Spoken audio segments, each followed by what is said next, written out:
السلام علیکم. سیکھو اردو میں آج کا سلسلہ ہے جملہ مکمل کریں مگر اردو میں. ہر بولے گئے جملے میں ایک لفظ انگریزی کا ہوگا اور آپ نے اس کا اردو متبادل سوچ کر بتانا ہے. تو چلیے شروع کرتے ہیں.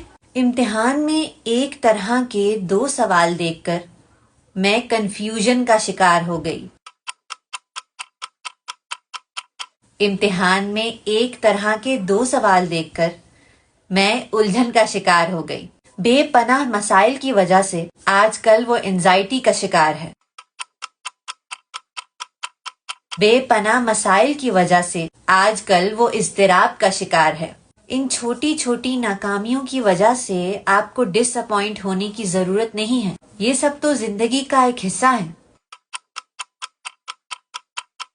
ان چھوٹی چھوٹی ناکامیوں کی وجہ سے آپ کو دل برداشتہ ہونے کی ضرورت نہیں ہے. یہ سب تو زندگی کا ایک حصہ ہے. اپنے پاسٹ کے بارے میں سوچنا چھوڑ دو اور فیوچر پہ دھیان دو.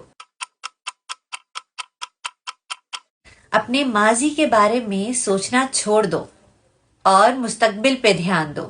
کامیابی حاصل کرنے کے لیے اپنی سوچ کو ہمیشہ پازیٹیو رکھو.